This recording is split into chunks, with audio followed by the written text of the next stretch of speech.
Chapter കഴിയുമ്പോഴുള്ള ക്വസ്റ്റ്യൻസും അതിൽ വരും. അതുപോലെ കഴിഞ്ഞ ക്ലാസ്സുകളെല്ലാം അതിൽ തന്നെ വരും. അതെല്ലേ. അപ്പൊ ഇനി നമ്മൾ അത് ഡൗൺലോഡ് ചെയ്യേണ്ടതില്ലേ ഗൂഗിൾ ക്ലാസ് റൂം എന്നുള്ളത്? പ്ലേ സ്റ്റോറിൽ കയറിയിട്ട് ഡൗൺലോഡ് ചെയ്യണം പ്ലേ സ്റ്റോറിൽ. അതിനകത്ത് നമ്മുടെ എല്ലാ ക്ലാസ്സുകളും ഉണ്ട്, നമുക്കുള്ള എക്സാംസിന്റെ ലിങ്ക് ഉണ്ട്, ക്ലാസ് നോട്ട്സ് ഉണ്ട്, എല്ലാം അതിൽ തന്നെ ഉണ്ട്. പിന്നെ ഈ ആന്റിജൻ എന്ന് പറയുന്നത് ഒരു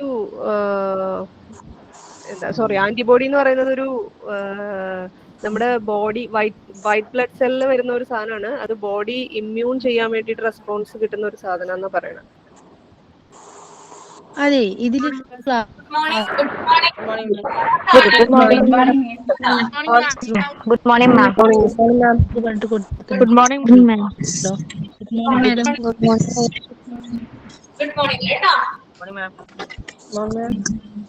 ഗുഡ് മോർണിംഗ്.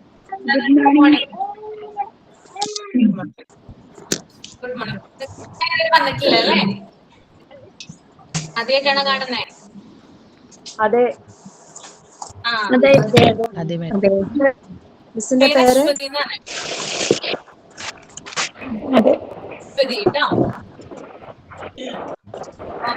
എന്താ പേര് മേഡം?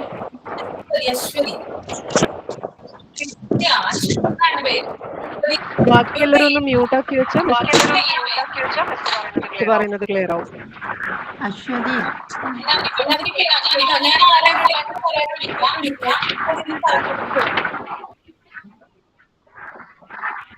ഇന്ദു മ്യൂട്ട് ചെയ്യാം, എല്ലാവരും മ്യൂട്ട് ചെയ്യാം കേട്ടോ. Okay okay. എന്റെ പേര് അശ്വതി എന്നാണ് കേട്ടോ. ഓക്കെ, എല്ലാവർക്കും പേര് മനസ്സിലായി എന്ന് വിചാരിക്കുന്നു. ഓക്കെ ഓക്കെ ഓക്കെ ഓക്കെ കൊടുക്കാം കൊടുക്കാം കൊടുക്കാം. എല്ലാവരും മ്യൂട്ട് ചെയ്ത് വെക്കണം, എന്നാൽ മാത്രമേ ഞാൻ പറയുന്ന കാര്യങ്ങൾ നിങ്ങൾക്ക് ക്ലിയർ ആയിട്ട് മനസ്സിലാവുള്ളൂ. അതൊരു ചാപ്റ്റർ എടുക്കുവാണെങ്കിലും അല്ലാത്ത കാര്യങ്ങൾക്കും പറയുകയാണെങ്കിൽ കേട്ടോ. ഓക്കെ, അപ്പോ എന്തെങ്കിലും കാര്യങ്ങൾ ഞാനിപ്പോ ക്വസ്റ്റ്യനോ അല്ലെങ്കിൽ ഇപ്പൊ എന്തെങ്കിലും മനസ്സിലാവാത്തത് ഉണ്ടെങ്കിലോ അല്ലെങ്കിൽ എന്താണ് ഒന്ന് ക്ലിയർ ഒന്ന് എക്സ്പ്ലെയിൻ ചെയ്യാനൊക്കെ പറഞ്ഞു കഴിഞ്ഞാലോ ഒരാളുടെ പേര് വിളിക്കും, അയാൾ മാത്രം എന്ത് ചെയ്താൽ മതി പറഞ്ഞാൽ മതി. ഓക്കെ, എല്ലാവരും കൂടി പറയണ്ടേ കേട്ടോ. ഓക്കെ, ക്ലിയർ ആയെന്ന് വിശ്വസിക്കുന്നു. ക്ലിയർ ആയ എല്ലാവർക്കും? ഒന്ന് തമ്പ് ചെയ്താൽ മതി, അല്ലെങ്കിൽ ഒന്ന് കമന്റ് ചെയ്താൽ മതി എന്തെങ്കിലും ചോദ്യങ്ങളൊക്കെ ചോദിക്കാനുണ്ടെങ്കിൽ കേട്ടോ. ഓക്കെ, നമ്മൾ റെക്കോർഡ് ക്ലാസ് കാണുന്നവർക്കൊക്കെ ബുദ്ധിമുട്ടാണ്, എന്താ പറയാ, ക്ലാസ് ക്ലിയർ ആകുന്നില്ല എന്തെങ്കിലും ശബ്ദം ഉണ്ടെങ്കിൽ. അപ്പൊ അതുകൊണ്ടാണ് ഇങ്ങനെ ആദ്യമേ തന്നെ പറയുന്നത് കേട്ടോ. ഓക്കെ, ബുദ്ധിമുട്ടൊന്നും വിചാരിക്കരുത്, എല്ലാവർക്കും ക്ലിയർ ആവാൻ വേണ്ടിയിട്ടാണ്. Okay okay. അപ്പോ ഞാൻ എടുക്കുന്ന ചാപ്റ്റർ ക്ലാസിഫിക്കേഷൻ ഓഫ് ഹോസ്പിറ്റൽ ആണ് കേട്ടോ. Chapter 4 classification of hospital. എല്ലാവരും PDF നോട്ട് കാണുന്നുണ്ടെന്ന് കരുതുന്നു. കാണുന്നില്ലേ എല്ലാവരും? ഓക്കെ ഓക്കെ, അപ്പൊ നമുക്ക് സ്റ്റാർട്ട് ചെയ്യാം അല്ലെ? Okay, chapter 4 classification of hospitals. There are different type of hospital and each type has its own characteristics, strength and limitations. Owing to variation in types, it is necessary to classify to understand its types. അതായത് നമ്മുടെ നാട്ടില് പലതരത്തിലുള്ള ഹോസ്പിറ്റലുകൾ ഉണ്ട് അല്ലെ? നമ്മ കണ്ടിട്ടില്ലേ? നമ്മിപ്പോ നടന്നു പോകുന്ന വഴിക്കാണെങ്കിലും ട്രാവൽ ചെയ്യുന്ന വഴിക്കാണെങ്കിലും ഒക്കെ എന്താണ് ഓരോരോ ഹോസ്പിറ്റൽസ് നമുക്ക് കാണാനായിട്ട് സാധിക്കും. അപ്പൊ എല്ലാ ഹോസ്പിറ്റൽസും എന്താണ് ഒരുപോലെയല്ല, പലതും ഡിഫറെന്റ് ആണ്. ഓക്കെ, ഓരോന്നിനും ഓരോന്നിൻ്റെതായിട്ടുള്ള ക്യാരക്ടറിസ്റ്റിക്സ് ഉണ്ട്, മീൻസ് സവിശേഷതകൾ ഉണ്ട്. ഓക്കെ, അത് ആദ്യം മനസ്സിലാക്കി വെക്കുക കേട്ടോ. ഓക്കെ, അപ്പോ അത് നമ്മൾ ആദ്യമായിട്ട് അതിനെ തരംതിരിക്കുന്നത് അതിന്റെ സ്ട്രെങ്ത്തും ലിമിറ്റേഷൻസും വെച്ചിട്ടാണ്. ഹോസ്പിറ്റൽസിനെ നമ്മൾ ക്ലാസിഫൈ ചെയ്യുമ്പോൾ നമ്മൾ ആദ്യം നോക്കുന്നത് അതിന്റെ സ്ട്രെങ്ത് എത്ര അല്ലെങ്കിൽ അതിന്റെ ലിമിറ്റേഷൻസ് എത്ര, അങ്ങനെ വെച്ചിട്ടാണ് എന്ത് ചെയ്യുന്നത് നമ്മൾ ഹോസ്പിറ്റൽസിനെ ക്ലാസിഫൈ ചെയ്യുന്നത്. അപ്പൊ അതിനെ ക്ലാസിഫൈ ചെയ്യാനായിട്ട് പലതരത്തിലുള്ള കാര്യങ്ങളുണ്ട് കേട്ടോ. അപ്പോ നമ്മള് ഹോസ്പിറ്റലിനെ ഇവിടെ പറയുന്നുണ്ട്, hospital can classified on following basis. ഹോസ്പിറ്റൽസിനെ നമ്മൾ ക്ലാസിഫൈ ചെയ്യുന്നത് താഴെ കൊടുത്തിരിക്കുന്ന രീതിയിലാണ്. അങ്ങനെയാണ് നമ്മൾ ഹോസ്പിറ്റൽസിനെ തരംതിരിക്കുന്നത്. അപ്പൊ നമുക്ക് നോക്കാം എന്തിന്റെയൊക്കെ ബേസിലാണ് എന്ത് ചെയ്യുന്നത് നമുക്ക് ക്ലാസിഫൈ ചെയ്യാൻ സാധിക്കുന്നത്. ഓക്കെ, അപ്പൊ ഈ ഒരു ചാപ്റ്ററിന്റെ ഹെഡിങ് പോലെ തന്നെ എന്താണ് ഈ ചാപ്റ്ററിൽ എന്താണ് ക്ലാസിഫിക്കേഷൻ ആണ് വരുന്നത്. പലതരത്തിലുള്ള ഹോസ്പിറ്റൽസിനെ നമുക്ക് പരിചയപ്പെടാം, അവിടെ കൊടുക്കുന്ന ട്രീറ്റ്മെന്റ് എന്താണെന്ന് നമുക്ക് നോക്കാം, അവിടെ കൊടുക്കുന്ന സർവീസുകൾ എന്താണെന്ന് നോക്കാം. ഇതാണ് ഈ ഒരു ചാപ്റ്ററിന്റെ കണ്ടന്റ് ആയിട്ട് വരുന്നത്. ക്ലിയർ ആയോ നിങ്ങൾക്ക്? ക്ലിയർ? ഓക്കെ, അപ്പൊ നമുക്ക് നോക്കാം എന്തൊക്കെ ടൈപ്പിലാണ് ഹോസ്പിറ്റൽസിനെ ക്ലാസിഫൈ ചെയ്തിരിക്കുന്നത്. എളുപ്പമാണ് ചാപ്റ്റർ, വായിച്ച് മനസ്സിലാക്കാവുന്ന സിമ്പിൾ കണ്ടന്റ് ആണ്.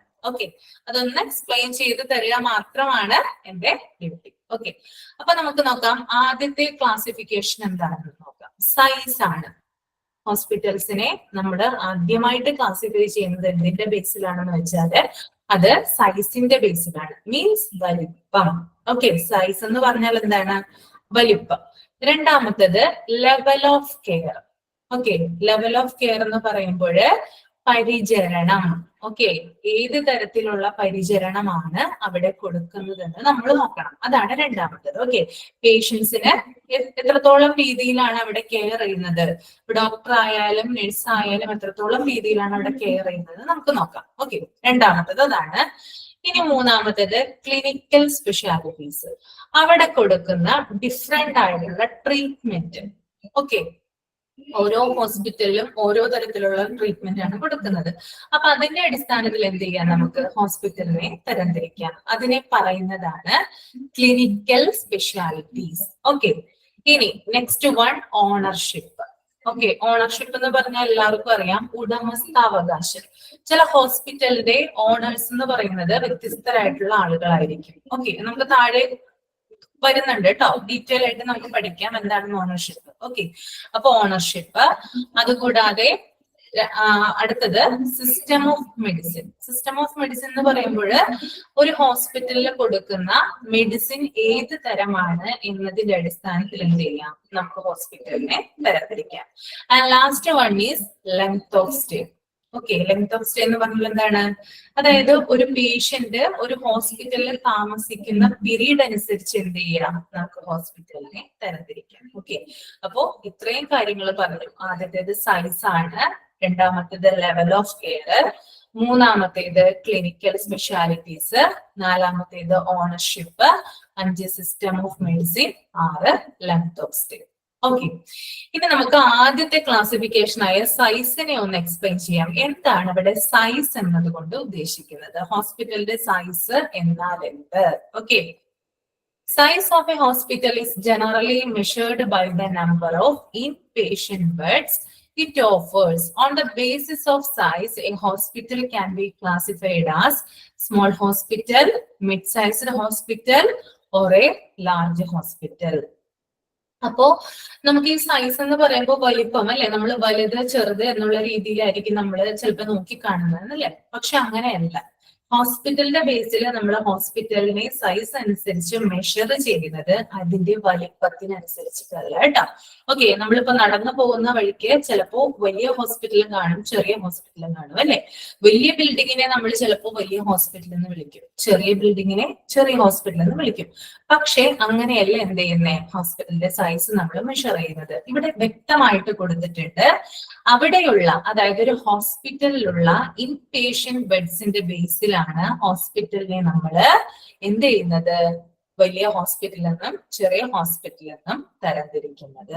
ഓക്കെ, ഇൻപേഷ്യന്റ് ബെഡ്സ് എന്ന് പറഞ്ഞാല് ഒരു ഹോസ്പിറ്റലിന്റെ ഉള്ളിലെ കിടക്കകൾ, അവിടെയുള്ള രോഗികളുടെ കിടക്കകളുടെ എണ്ണത്തിന്റെ അനുസരിച്ചിട്ടാണ് എന്ത് ചെയ്യുന്നത്, ഹോസ്പിറ്റലിനെ നമ്മൾ ക്ലാസിഫൈ ചെയ്യുന്നത്. ഞാൻ പറഞ്ഞു ചെറിയൊരു ഹോസ്പിറ്റലും വലിയൊരു ഹോസ്പിറ്റലും കണ്ടെന്ന് പറഞ്ഞു അല്ലെ. അപ്പൊ ഒരു ചെറിയ ഹോസ്പിറ്റലിൽ 100 കിടക്കകൾ ഉണ്ടാകും, വലിയ ഹോസ്പിറ്റലിൽ 50 കിടക്കകളെ ഉണ്ടാവുള്ളൂ. അപ്പൊ നമ്മൾ നോക്കുമ്പോൾ അവിടെ ചെറിയ ഹോസ്പിറ്റലിനെയാണ് നമ്മൾ എന്ത് പറയുന്നത്, വലിയ ഹോസ്പിറ്റൽ എന്ന് പറയുന്നത്. കാരണം എന്താ, അവിടെ കൂടുതലാണ് കിടക്കകൾ. വലിയൊരു കെട്ടിടത്തിലാണെങ്കിലോ കുറവാണ് കിടക്കകൾ. അപ്പൊ നമ്മള് ആ വലിപ്പം നോക്കേണ്ട ആവശ്യമൊന്നുമില്ല, അവിടെ എത്രയാണോ ബെഡ് അതിന്റെ ബേസിൽ നമുക്ക് ആ സൈസ് അനുസരിച്ച് എന്ത് ചെയ്യാം, നമുക്ക് ഹോസ്പിറ്റലിനെ സ്മോൾ ഹോസ്പിറ്റൽ എന്നും മിഡ് സൈസ്ഡ് ഹോസ്പിറ്റൽ എന്നും ലാർജ് ഹോസ്പിറ്റൽ എന്നും തരംതിരിക്കുക കേട്ടോ. ഓക്കെ, അപ്പോ ഇൻ പേഷ്യന്റ് ബെഡ്സിന്റെ ബേസില് ഹോസ്പിറ്റൽസിനെ സ്മോൾ ഹോസ്പിറ്റൽ എന്നും മിഡ് സൈസ്ഡ് ഹോസ്പിറ്റൽ എന്നും ലാർജ് ഹോസ്പിറ്റൽ ചെയ്യാം, ക്ലാസിഫൈ ചെയ്യാം. മ്യൂട്ട് ചെയ്യട്ടോ, എന്തോ ഒരു ഡിസ്റ്റർബൻസ് വരുന്നുണ്ട്, മ്യൂട്ട് ചെയ്യാം. ഓക്കെ, ഇനി നമുക്ക് നോക്കാം. ഇപ്പൊ നിങ്ങൾക്ക് മനസ്സിലായോ എങ്ങനെയാണ് ക്ലാസിഫൈ ചെയ്യുന്നതെന്ന്? എന്തിന്റെ ബേസിലാണ്? ഈ പേഷ്യന്റ് ബെഡ്സിന്റെ ബേസിലാണ്. ഓക്കെ, അതറിഞ്ഞിരിക്കുക. ഇനി നമുക്ക് നോക്കാം സ്മോൾ ഹോസ്പിറ്റൽ എന്താണ്. ഓക്കെ, സ്മോൾ ഹോസ്പിറ്റൽ എന്ന് പറഞ്ഞാല് ചെറിയ ഹോസ്പിറ്റൽ ആണ് അല്ലെ. Okay, the hospital with approximately 30 or less beds are generally recognized as small hospital. Small hospitals have limited resources and do not offer highly end care. Majority of the hospital in India are small hospital, especially in suburban and rural areas. It is a common practice in small hospital to outsource various services such as laboratory, radiology and pharmacy. Emergency care, intensive care and surgical care facilities are usually at a very basic level in small hospital. Okay, അപ്പോ small ഹോസ്പിറ്റലിന്റെ സ്പെഷ്യാലിറ്റികളാണ് ഞാൻ പറയാനായിട്ട് പോകുന്നത്. Small ഹോസ്പിറ്റലില് ബെഡിന്റെ എണ്ണം എന്ന് പറയുന്നത് 30 or less ആണ്. 30 അതിൽ കുറവോ കിടക്കകളുള്ള മീൻസ് ബെഡ്സ് ഉള്ള ഹോസ്പിറ്റലിനെയാണ് നമ്മള് സ്മോൾ ഹോസ്പിറ്റൽ എന്ന് പറയാം. ഓക്കെ, അപ്പൊ ആദ്യത്തെ ഇതാണ് ക്യാരക്ടറിസ്റ്റിക്സ് ആണ് കേട്ടോ അതിന്റെ. സ്മോൾ ഹോസ്പിറ്റലിന്റെ ആദ്യത്തെ ക്യാരക്ടറിസ്റ്റിക്സ് എന്ന് പറയുന്നത് സ്മോൾ ഹോസ്പിറ്റലില് 30 അതിൽ കുറവോ കിടക്കകളായിരിക്കും ഉണ്ടായിരിക്കുക. Okay, 30 or less beds. Okay, അതാണ് ആദ്യത്തെ പോയിന്റ്. ഓക്കെ, ഇനി രണ്ടാമത്തേത് എന്ന് പറയുന്നത് small hospitals have limited resources. Small ഹോസ്പിറ്റലില് വളരെ ചുരുക്കം റിസോഴ്സസ് ഉണ്ടാവുള്ളൂ. മീൻസ് വിഭവങ്ങൾ അല്ലെ. ഹോസ്പിറ്റലിലെ വിഭവങ്ങൾ എന്നതുകൊണ്ട് ഉദ്ദേശിക്കുന്നത് അവിടുത്തെ ഡോക്ടേഴ്സിന്റെ അവൈലബിലിറ്റി, അവിടുത്തെ ബെഡ്സ്, കൂടാതെ അവിടെയുള്ള എക്യുപ്മെന്റ്സ്, മെഷീനറീസ്, അവിടെയുള്ള സ്റ്റാഫുകള്, അവിടെയുള്ള മെഡിസിൻസ്, ഇതൊക്കെ എന്താണ് ലിമിറ്റഡ് ആയിട്ട് മാത്രമേ ഉണ്ടാവുള്ളൂ. മീൻസ് വളരെ കുറവ് മാത്രം, അത്യാവശ്യത്തിന് മാത്രമാണ് എന്തുണ്ടാവുക ഈ റിസോഴ്സസ് ഒക്കെ സ്മോൾ ഹോസ്പിറ്റലിൽ ഉണ്ടാവുക. ഓക്കെ, അപ്പൊ ഫസ്റ്റ് എന്ന് പറയുന്നത് 30 or less ബെഡ്സ് ആയിരിക്കും, അത് സ്മോൾ ഹോസ്പിറ്റലാണ്. രണ്ടാമത്തേത് എന്ന് പറയുന്നത് they have limited resources, limited ആയിട്ടുള്ള റിസോഴ്സസ് ആയിരിക്കും അവിടെ ഉണ്ടായിരിക്കുക. And next one is and do not offer highly end care. Okay, അതായത് വളരെ എന്താ പറയാ ഭയങ്കരമായിട്ടുള്ള കെയർ ഒന്നും എന്ത് ചെയ്യുന്നില്ല സ്മോൾ ഹോസ്പിറ്റലിൽ നമുക്ക് ഓഫർ ചെയ്യുന്നില്ല. കാരണം എന്താ, വളരെ കുറച്ച് മാത്രമേ എന്തുള്ളൂ അവിടെ റിസോഴ്സസ് ഉള്ളൂ. അപ്പോ ബേസിക് ആയിട്ടുള്ള കെയർ കൊടുക്കാൻ മാത്രമേ ആർക്ക് പറ്റുള്ളൂ, സ്മോൾ ഹോസ്പിറ്റൽസിന് പറ്റുള്ളൂ. ഭയങ്കരമായിട്ടുള്ള കെയർ ഒന്നും സ്മോൾ ഹോസ്പിറ്റൽസ് ഓഫർ ചെയ്യുന്നില്ല. ഓക്കെ, അപ്പോ മൂന്നാമത്തെ പോയിന്റ് എന്ന് പറയുന്നത് they do not offer highly end care. Okay, next one is majority of the hospitals in India are small hospital. ഇന്ത്യയിലെ മെജോറിറ്റി ഓഫ് ഹോസ്പിറ്റൽസ് എന്ത് തന്നെയാ സ്മോൾ ഹോസ്പിറ്റലാണ്. കാരണം എന്തുകൊണ്ടാ, റീസൺ എന്താ? കാരണം ഇന്ത്യ എന്ന് പറയുന്നത് ധാരാളം കുഗ്രാമങ്ങളുള്ള ഏരിയ ആണ് അല്ലെ, ധാരാളം റൂറൽ ഏരിയാസ് ഉണ്ട്. അതായത് ട്രാൻസ്പോർട്ടേഷൻ സാധ്യമാകാത്ത കുറെ ഉൾനാടൻ ഗ്രാമങ്ങൾ ഇന്ത്യയിലുണ്ട്. അവിടെയൊന്നും നമുക്ക് എന്ത് ചെയ്യാൻ പറ്റില്ല, വലിയ വലിയ ബിൽഡിങ്ങുകളൊന്നും ചെയ്യാൻ പറ്റില്ല, കൺസ്ട്രക്ട് ചെയ്യാനായിട്ട് സാധിക്കില്ല. അപ്പൊ അവിടെയുള്ള പ്രദേശങ്ങളിൽ സാധ്യമാകുന്നത് ചെറിയ ചെറിയ ഹോസ്പിറ്റലുകളാണ്. അതുകൊണ്ട് ഇന്ത്യയിലെ ഏറ്റവും കൂടുതൽ കാണപ്പെടുന്ന ഹോസ്പിറ്റൽസ് എന്ന് പറയുന്നത് അത് സ്മോൾ ഹോസ്പിറ്റൽ ആണ് കേട്ടോ. അത് ഓർത്തു വെക്കാം, ഇന്ത്യയിൽ ഏറ്റവും കൂടുതലുള്ളത് സ്മോൾ ഹോസ്പിറ്റൽ ആണ്. അപ്പൊ പറയുന്നുണ്ട് especially in sub urban and rural areas, പ്രത്യേകിച്ചും ഗ്രാമപ്രദേശങ്ങളിലൊക്കെ കൂടുതലായിട്ട് നമ്മൾ കണ്ടുവരുന്നത് സ്മോൾ ഹോസ്പിറ്റൽ ആണ്. ഓക്കെ, അപ്പോ ഇപ്പൊ പ്രധാനമായിട്ടും 4 പ്രധാനപ്പെട്ട പോയിന്റ് പറഞ്ഞു അല്ലെ. ഒന്ന് 30 or less ബെഡ്സ് ആണ്, പിന്നെ ലിമിറ്റഡ് റിസോഴ്സസ് ആണ്, മൂന്നാമത്തേത് they do not offer highly end care, നാലാമത്തെ point majority of the India are in small hospital. Okay, the next one, it is a common practice in small hospital to outsource various services.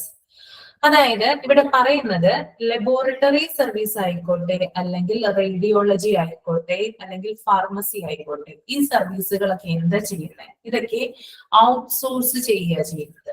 നമ്മളിപ്പോ ഒരു small ഹോസ്പിറ്റലിൽ ചെന്ന് കഴിഞ്ഞാൽ നമുക്ക് അറിയാനായിട്ട് സാധിക്കും, ഡോക്ടറെ നമ്മൾ കണ്ടു കഴിയുമ്പോൾ ഡോക്ടർ എന്ത് ചെയ്യുന്നു, നമുക്ക് മരുന്ന് തരുന്നു. മരുന്ന് തരുന്നത് നമ്മൾ ഫാർമസിയിലേക്ക് പോകുമ്പോൾ ചിലപ്പോൾ ആ മരുന്നുകളൊന്നും അവിടെ ഉണ്ടാവണമെന്നില്ല, നിർബന്ധമില്ല അവിടെ ഉണ്ടാവണം.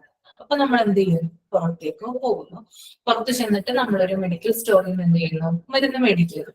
ഇനി ഡോക്ടർ നമ്മളോട് പറയാണ്, നിങ്ങളുടെ ബ്ലഡ് ഒന്ന് ടെസ്റ്റ് ചെയ്യണം, അല്ലെങ്കിൽ നിങ്ങൾക്ക് ഒന്ന് എക്സ്റേ എടുക്കണം, അല്ലെങ്കിൽ ഒരു MRI എടുക്കണം എന്നൊക്കെ പറയുകയാണെങ്കിൽ ഇതിനുള്ള സൗകര്യങ്ങളൊന്നും തന്നെ ഇവിടെ ഉണ്ടാവില്ല, ഈ സ്മോൾ ഹോസ്പിറ്റലിൽ ഉണ്ടാവില്ല. ഇതിനൊക്കെ നമ്മൾ എങ്ങോട്ട് പോകേണ്ടി വരുന്നു, നമ്മൾ പുറത്തേക്ക് പോകേണ്ടി വരുന്നു. പുറത്തെ ലാബിലോ അല്ലെങ്കിൽ എന്താ പറയാ അവിടെയുള്ള, അതായത് എന്തിനു നമ്മൾ എന്താ ചെയ്യുക, പുറത്തേക്ക് പോവുക ചെയ്യുന്നത്. അപ്പൊ ഒരു സൗകര്യങ്ങളും എവിടെയില്ല, ഈ ഒരു സ്മോൾ ഹോസ്പിറ്റലിൽ ഇല്ല. ഇതിനെയാണ് നമ്മൾ എന്ത് പറയുന്നത്, ഔട്ട്സോഴ്സ് ചെയ്യുക എന്ന് പറയുന്നത് കേട്ടോ. ലബോറട്ടറി സർവീസ് ആയിക്കോട്ടെ, ലബോറട്ടറി മീൻസ് ബ്ലഡ് ടെസ്റ്റും മറ്റും എക്സ്റേ അങ്ങനെയുള്ള കാര്യങ്ങളൊക്കെ ചെയ്യുന്നത്. റേഡിയോളജി സർവീസ് ആയിക്കോട്ടെ മീൻസ് MRI പോലുള്ള കാര്യങ്ങളൊക്കെ ചെയ്യുന്നത്. ഇനി ഫാർമസി ആയിക്കോട്ടെ മീൻസ് മരുന്ന് മേടിക്കാനായിട്ട് അല്ലെ, ഈ കാര്യങ്ങളൊക്കെ എന്താ ചെയ്യുന്നത്, ഇതിനൊക്കെ അവര് പുറത്തെ ആളുകളെയാണ് എന്ത് ചെയ്യുന്നത്, ആശ്രയിക്കേണ്ടി വരുന്നത്. സ്മോൾ ഹോസ്പിറ്റലിൽ ഇതിനുള്ള സൗകര്യങ്ങൾ യാതൊന്നും തന്നെ ഇല്ല. എല്ലാ കാര്യങ്ങളും എന്ത് ചെയ്യാണ്, ഔട്ട്സോഴ്സ് ചെയ്യാണ് കേട്ടോ. അത് പ്രത്യേകം ഓർത്തിരിക്കുക കേട്ടോ. ഔട്ട്സോഴ്സ് എന്ന് പറഞ്ഞാൽ പുറത്തേക്ക് വിടുക. എന്ത് കാര്യത്തിനാണെങ്കിലും എന്താണ്, നമ്മള് പുറത്തേക്ക് നമ്മളെ വിടുകയാണ് ചെയ്യുന്നത് കേട്ടോ. Okay. And next one, emergency care, intensive care and surgical care facilities usually at very basic level in small hospital. പിന്നെ പറയുന്നത് ഇപ്പൊ എമർജൻസി കെയർ ആയിക്കോട്ടെ, അതായത് എന്തെങ്കിലും അത്യാവശ്യ കാര്യങ്ങൾ, ഇപ്പൊ പെട്ടെന്ന് ഒരു ആക്സിഡന്റ് പറ്റുന്നതായിരിക്കും ഒരാൾക്ക്, നമ്മൾ സ്മോൾ ഹോസ്പിറ്റലിൽ കൊണ്ടു ചെന്നു, അയാൾക്ക് അടിയന്തരമായിട്ട് ചികിത്സ വേണം. പക്ഷെ എന്താണ്, അതിനുള്ള സൗകര്യം എവിടെ കാണില്ല, സ്മോൾ ഹോസ്പിറ്റലിൽ കാണില്ല. അതുകൊണ്ട് അവിടെ റിസോഴ്സസ് വളരെ കുറവാണ്. ബേസിക് ലെവലിലുള്ള കാര്യങ്ങൾ മാത്രമേ സ്മോൾ ഹോസ്പിറ്റലിൽ നമുക്ക് ചെയ്ത് തരുള്ളൂ. ഒരു ആക്സിഡന്റ് പറ്റി ഒരാളെ അവിടെ കൊണ്ടു ചെല്ലുകയാണ് സ്മോൾ ഹോസ്പിറ്റലിൽ, അയാളുടെ മുറിവൊന്ന് കെട്ടിവെക്കാനോ അല്ലെങ്കിൽ ഒന്ന് ക്ലീൻ ചെയ്യാൻ മാത്രമാണ് എവിടെ പറ്റുക, ആ ഒരു സ്മോൾ ഹോസ്പിറ്റലിൽ പറ്റുക. അപ്പൊ ഉടനെ തന്നെ അയാൾ എന്ത് ചെയ്യും, അയാളെ പുറത്തെ ഹോസ്പിറ്റലിൽ, വേറെ ഹോസ്പിറ്റലിലേക്ക് റെഫർ ഔട്ട് ചെയ്യാണ് ചെയ്യുന്നത്. അപ്പൊ ഇത്രയും കാര്യങ്ങളാണ് എന്ത് സ്മോൾ ഹോസ്പിറ്റലിന്റെ ക്യാരക്ടറിസ്റ്റിക്സ് എന്ന് പറയുന്നത് കേട്ടോ. അപ്പൊ ഞാനൊന്ന് പോയിന്റ് ആയിട്ട് പറയാം നിങ്ങൾക്ക് ഓർത്തിരിക്കാൻ വേണ്ടിയിട്ട്. ഫസ്റ്റ് എന്ന് പറയുന്നത് സ്മോൾ ഹോസ്പിറ്റലിന്റെ പ്രത്യേകതകള്. First one is 30 or less ബെഡ്സ് ആയിരിക്കും ഉണ്ടായിരിക്കുക. And second one is they do not offer highly end care. അതുപോലെ തന്നെ ലിമിറ്റഡ് റിസോഴ്സസ്. ഓക്കെ. പിന്നീട് majority of the in India are small hospital. അതുപോലെ തന്നെ എന്താ പറയാ, ഔട്ട്സോഴ്സ് ചെയ്യാണ്. അത് ലബോറട്ടറി ആയിക്കോട്ടെ, റേഡിയോളജി ആയിക്കോട്ടെ, ഫാർമസി സർവീസ് ആയിക്കോട്ടെ. പിന്നെ ബേസിക് ലെവലിലുള്ള കെയർ മാത്രമേ ഇവിടെ നമുക്ക് കിട്ടുള്ളൂ സ്മോൾ ഹോസ്പിറ്റലില്. ഓക്കെ, ക്ലിയർ ആയോ?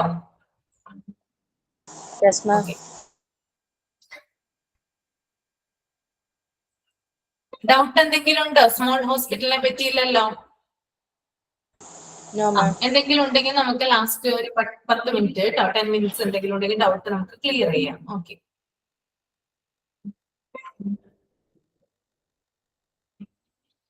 Next is mid sized hospital കേട്ടോ. മിഡ് സൈസ്ഡ് ഹോസ്പിറ്റൽ ആണ്. Mid-sized hospitals typically having 30 to 100 beds are also very popular in India. They have more resources than small hospitals and are better equipped to provide complex services. However, they are not so comprehensive as large hospitals. They generally offer reasonable level of emergency and intensive care and will have most of the clinical support service such as diagnostics as in-house service.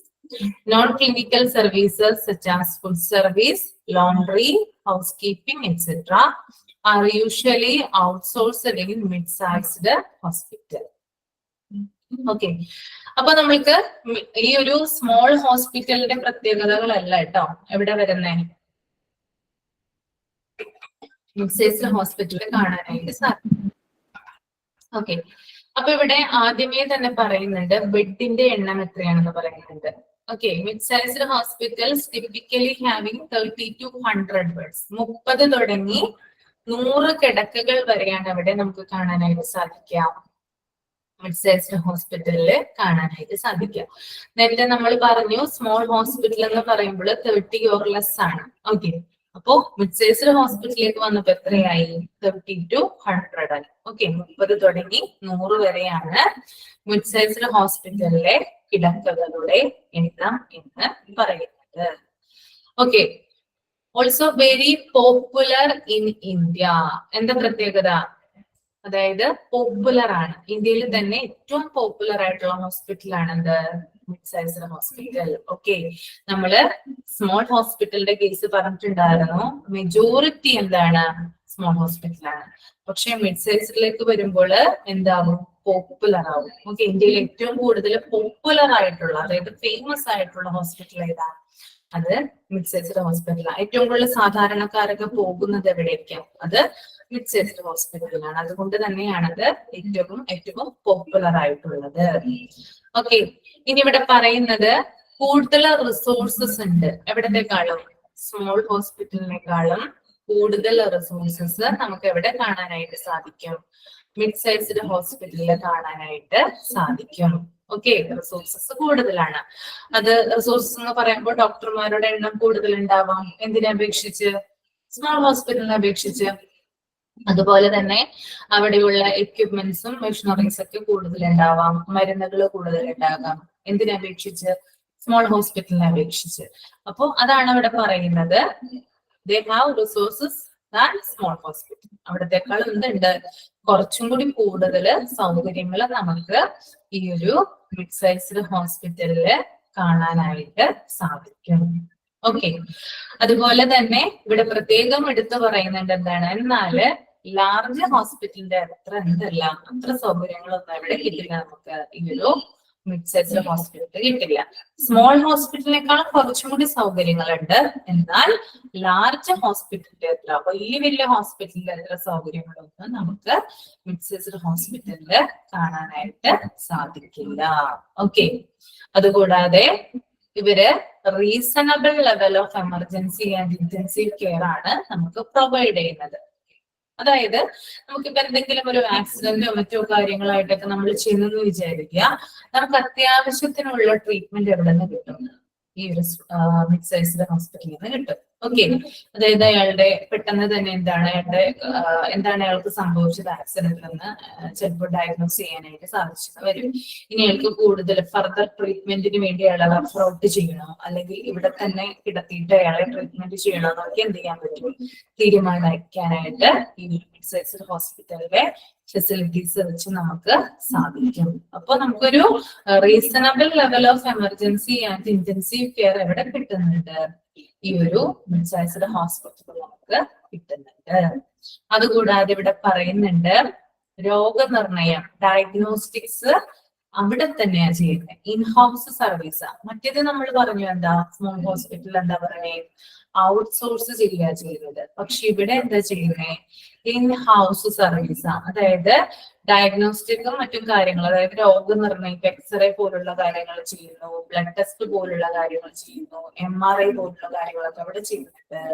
ഈ ഒരു mid sized ഹോസ്പിറ്റലില് ചെയ്യുന്നുണ്ട്. എല്ലാ mid sized ഹോസ്പിറ്റലും അല്ലട്ടോ ഞാൻ പറയുന്നത്. എല്ലാത്തിലും MRI ചെയ്യാനുള്ള സൗകര്യങ്ങളൊന്നും ഉണ്ടാവണമെന്നില്ല. എന്നാലും പ്രത്യേകിച്ച് ഇപ്പൊ ലാബും കാര്യങ്ങളൊക്കെ എവിടെ ഉണ്ടാകും? ഈ ഒരു മിഡ് സൈസ്ഡ് ഹോസ്പിറ്റലിൽ നമുക്ക് കാണാനായിട്ട് സാധിക്കും. ഓക്കെ, അതുപോലെ തന്നെ നോൺ ക്ലിനിക്കൽ സർവീസുകളായിട്ടുള്ള food service, laundry, housekeeping, ഇത്രയും കാര്യങ്ങൾ എന്താ ചെയ്യുന്നത്? ഔട്ട്സോഴ്സ് ചെയ്യുന്നത്. അതായത് ഇവിടെ ഔട്ട്സോഴ്സ് ചെയ്യുന്നു എന്നതിനർത്ഥം ഇപ്പൊ പുറത്തു നിന്നുള്ള കമ്പനികളുമായിട്ടോ അല്ലെങ്കിൽ സംഘടനകളുമായിട്ടോ ടൈഅപ്പ് ചെയ്തിട്ട് എന്ത് ചെയ്യുന്നു? ഫുഡ് സർവീസും ലോണ്ടറിയും ഹൗസ് കീപ്പിംഗും ഒക്കെ എന്ത് ചെയ്യുന്നു? പ്രൊവൈഡ് ചെയ്യുന്നു. ഓക്കെ, അതായത് ഇപ്പൊ നിങ്ങള് മിഡ് സൈസ്ഡ് ഹോസ്പിറ്റലിൽ ചെന്നാൽ കാണാനായിട്ട് സാധിക്കും ഉച്ച സമയത്ത് ചില സംഘടനകളുടെയൊക്കെ നേതൃത്വത്തിൽ എത്തിയിട്ടുണ്ട് ഉച്ചയൂണ് കൊടുക്കുന്നുണ്ട് അല്ലെ. വൈകുന്നേരം ആകുമ്പോൾ വൈകുന്നേരത്തെ കഞ്ഞി കൊടുക്കുന്നുണ്ട് ഗവൺമെന്റ് ഹോസ്പിറ്റലൊക്കെ ആണെങ്കിൽ.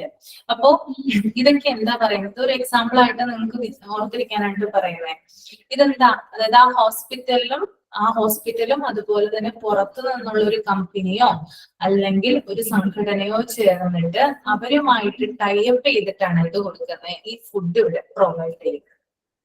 ക്ലിയർ ആയോ നിങ്ങൾക്ക്? ക്ലിയർ ആണോ? മാം ഒന്നുകൂടി പറയാമോ? Mid size hospitals. Mid size ഹോസ്പിറ്റലില് നമുക്ക് അത് ഞാൻ ഒന്നും കൂടി പറയാം കേട്ടോ. ഈ ലാസ്റ്റ് പോയിന്റ് ഒന്നുകൂടി ക്ലിയർ ആവാൻ വേണ്ടി പറഞ്ഞുതരാം.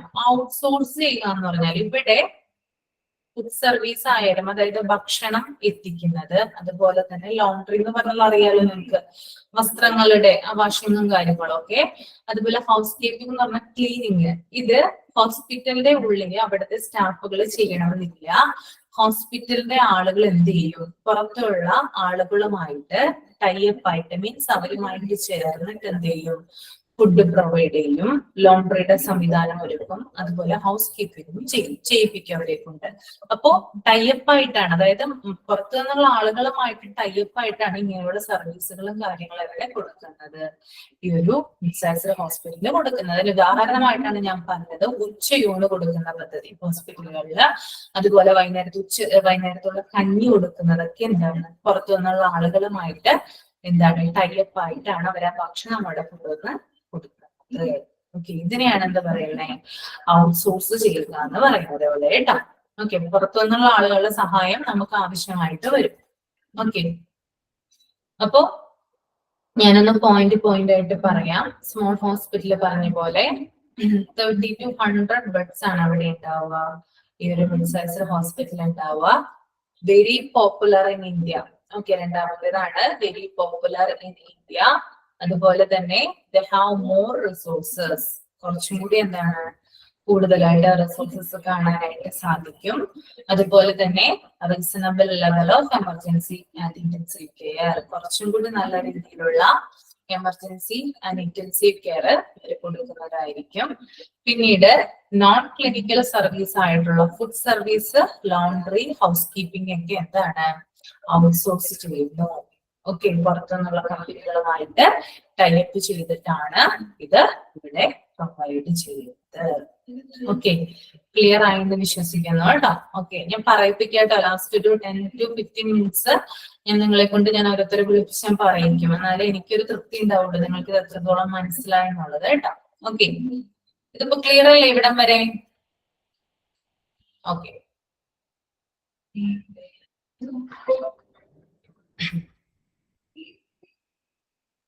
next one is large hospitals. Okay, hospitals with more than 100 beds are recognized as large hospitals. Very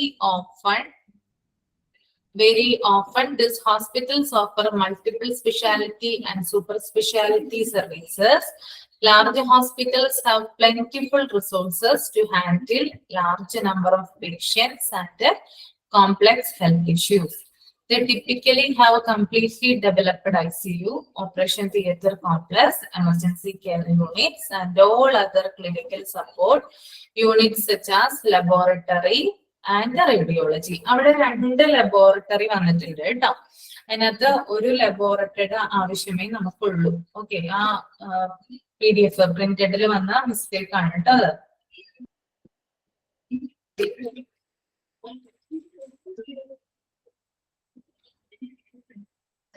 അപ്പോ ഇനി നമ്മള് ലാർജ് ഹോസ്പിറ്റലാണ് നോക്കുന്നത്. ഇവിടെ പറയുന്നുണ്ട് ബെഡ്സിന്റെ എണ്ണം എന്ന് പറയുന്നത് വ്യത്യാസമാണ് അല്ലെ. നമ്മൾ സ്മോൾ ഹോസ്പിറ്റൽ കണ്ടത് 30 or less ആണ്, മിഡ് സൈസിൽ വരുമ്പോ 30 to 100 ആയി. എന്നാല് ലാർജിലേക്ക് വരുമ്പോൾ മോർ ദാൻ 100 ബെഡ്സ്, 100ൽ കൂടുതൽ കിടക്കകളുള്ള ഹോസ്പിറ്റലുകളെയാണ് നമ്മള് മിഡ് സൈസ്ഡ് ലാർജ് ഹോസ്പിറ്റൽ എന്ന് പറയുന്നത് കേട്ടോ. 100ൽ കൂടുതൽ കിടക്കകൾ ഉണ്ടോ ഒരു ഹോസ്പിറ്റലില്, അതെന്താണ് വലിയ ഹോസ്പിറ്റലാണ്, ലാർജ് ഹോസ്പിറ്റലാണ് കേട്ടോ. ഓക്കെ, അപ്പൊ ഇവിടെ നമ്മൾ പ്രത്യേകം ഇവര് എടുത്തു പറയുന്നുണ്ട്, hospitals offer multiple specialty and super specialty services. ഒരു ഹോസ്പിറ്റല് ലാർജ് ഹോസ്പിറ്റൽ ആണെങ്കിൽ അവര് ഓഫർ ചെയ്യുന്ന സർവീസ് എന്ന് പറയുന്നത് മൾട്ടിപ്പിൾ സ്പെഷ്യാലിറ്റി സർവീസും സൂപ്പർ സ്പെഷ്യാലിറ്റി സർവീസും ആയിരിക്കും. ഓക്കെ, അതുപോലെ തന്നെ large hospitals have plentiful resources to handle a large number of patients and complex health issues. They typically have completely developed ICU, operation theatre complex, emergency care units, and all other clinical support units such as laboratory. Okay, ഇത് നേരത്തെ വായിച്ചതായിരുന്നു. അപ്പോ 100 ബെഡ്സിനും കൂടുതലുള്ള ഹോസ്പിറ്റലുകളെയാണ് നമ്മൾ large hospital എന്ന് പറയുന്നത്. പിന്നെ നമ്മുടെ multiple speciality ആണ്. അതായത് പലതരത്തിലുള്ള രോഗങ്ങൾ ഉണ്ടാകും, പലതരത്തിലുള്ള രോഗികൾ ഉണ്ടാകും.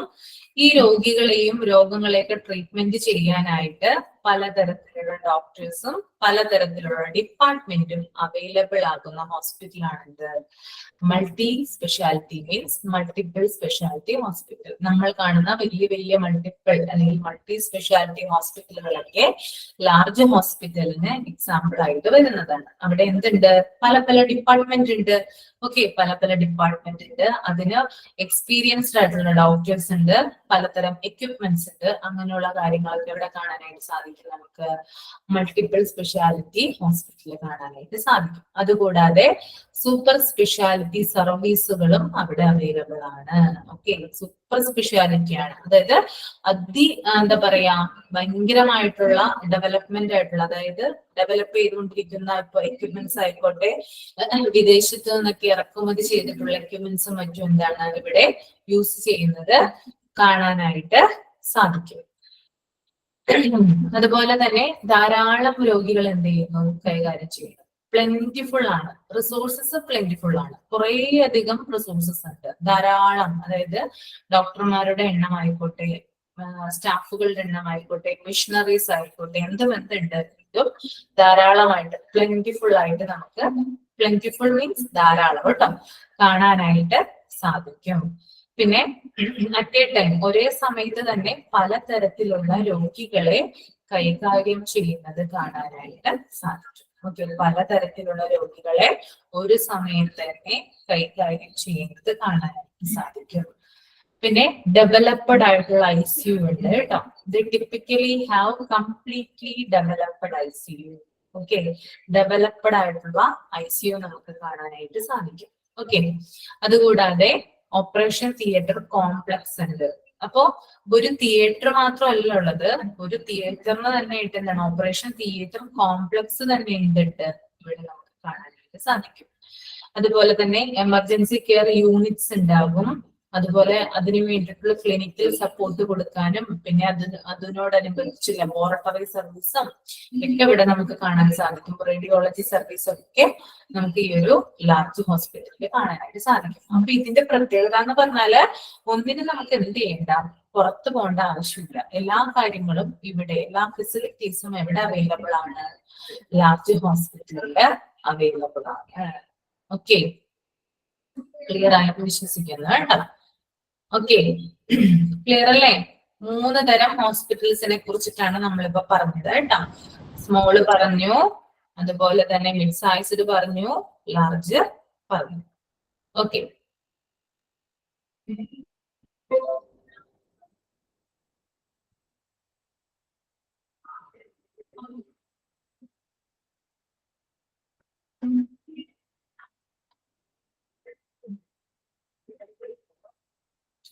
Next one is level of care ആണ് കേട്ടോ. ലെവൽ ഓഫ് കെയർ എന്ന് പറയുമ്പോൾ രോഗിക്ക് കൊടുക്കുന്ന പരിചരണം. ഓക്കെ, അതാണ് level of care. Another basis of classifying hospitals is level of care, which are basically 3 primary care, secondary care and tertiary care. അതായത് രോഗിക്ക് കൊടുക്കുന്ന പരിചരണത്തിന്റെ അടിസ്ഥാനത്തിൽ, മീൻസ് കെയറിന്റെ അടിസ്ഥാനത്തിൽ നമുക്ക് ഹോസ്പിറ്റലുകളെ 3 തരത്തില് ഡിവൈഡ് ചെയ്യാം. 1 പ്രൈമറി കെയർ എന്നും, 2 സെക്കൻഡറി കെയർ എന്നും, 3 tertiary care. Okay, primary care എന്ന് പറഞ്ഞാൽ നിങ്ങൾക്ക് അറിയാലോ, പ്രാഥമികമായിട്ടുള്ള പരിചരണം. സെക്കൻഡറി കെയർ എന്ന് പറഞ്ഞാല് ദ്വിതീയ പരിചരണം, രണ്ടാമത് കൊടുക്കുന്ന. Another one is tertiary care, means തൃതീയ പരിചരണം, മൂന്നാമത് കൊടുക്കുന്നത് കേട്ടോ. അങ്ങനെ പലതരത്തിൽ എന്ത് ചെയ്യാം, നമുക്ക് ഹോസ്പിറ്റൽസിനെ ലെവൽ ഓഫ് കെയറിന്റെ ബേസിൽ എന്ത് ചെയ്യാം, ക്ലാസിഫൈ ചെയ്യാനായിട്ട് സാധിക്കും. ഓക്കെ, അപ്പൊ ഫസ്റ്റ് വൺ എന്ന് പറയുന്നത് പ്രൈമറി കെയർ ആണ് അല്ലെ. The hospitals that provide basic medical care such as outpatient consultation, vaccination, medicine for simple ailment or seasonal infection, normal deliveries, etc. are called the primary care hospitals. In government system, primary health centers, PHC, are the hospitals that provide primary care.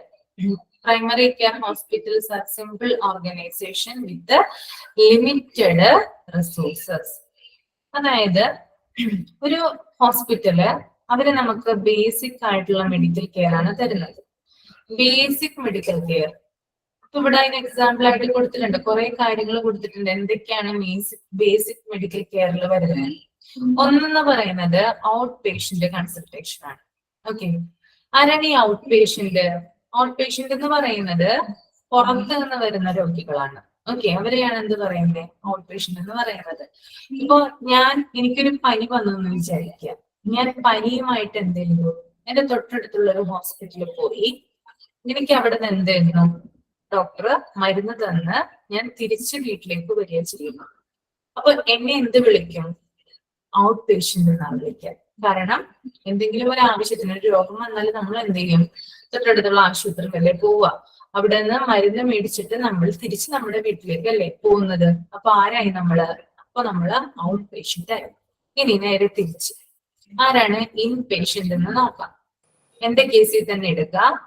പനി വന്നിട്ട് ഞാൻ മരുന്ന് മേടിച്ച് വീട്ടിൽ പോയല്ലോ, 2 ദിവസം കഴിഞ്ഞു, എനിക്ക് പനി കുറവില്ല, വീണ്ടും അതേ ഹോസ്പിറ്റലിൽ തന്നെ പോവാണ്.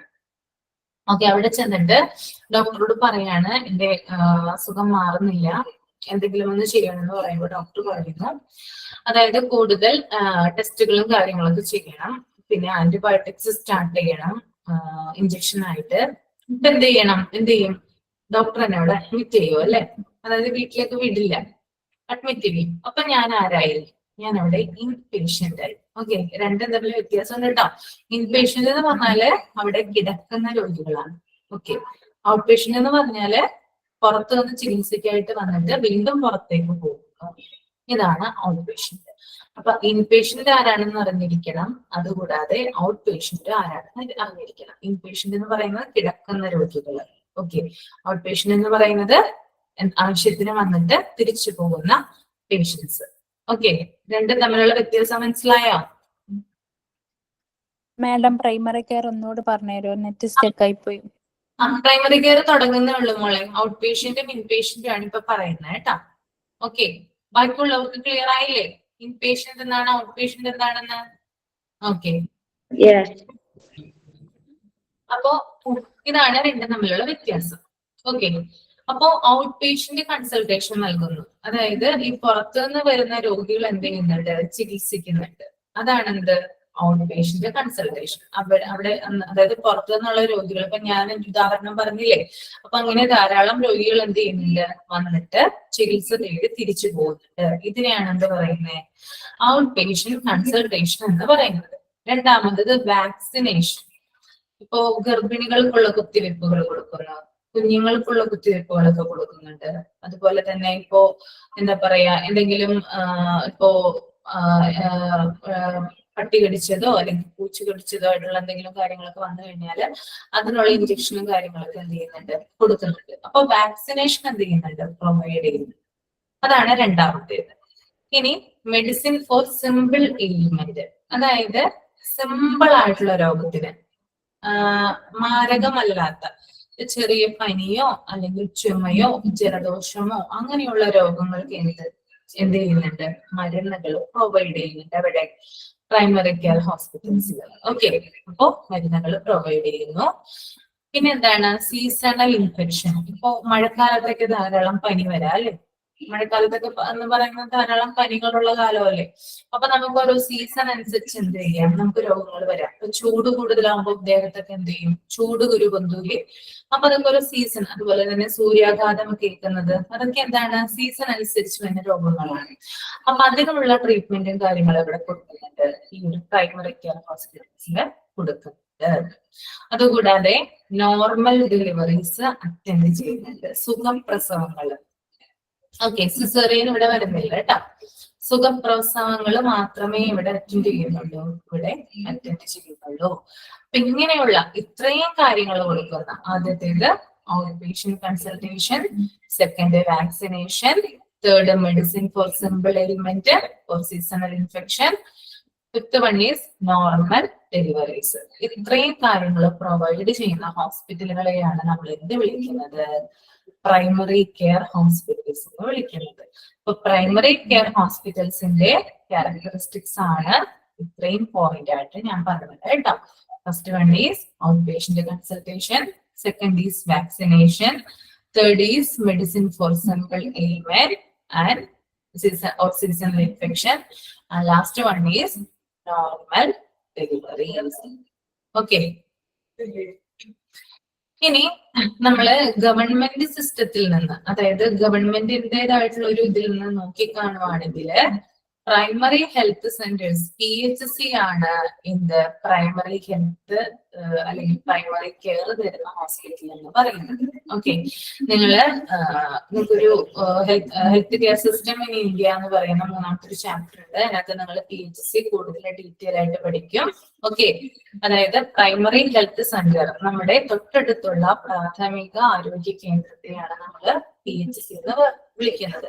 നിങ്ങളുടെ തൊട്ടടുത്ത് ഉണ്ടാവും കേട്ടോ. ഏതെങ്കിലും ഒരു PHC നിങ്ങൾ പോയിട്ടുണ്ടാവുമ്പോഴെങ്കിലും അവിടെ എന്തൊക്കെ കാര്യങ്ങളാണ് അവർ ചെയ്യുന്നത് എന്ന് നിരീക്ഷിക്കുക ഇനി പോകുമ്പോൾ.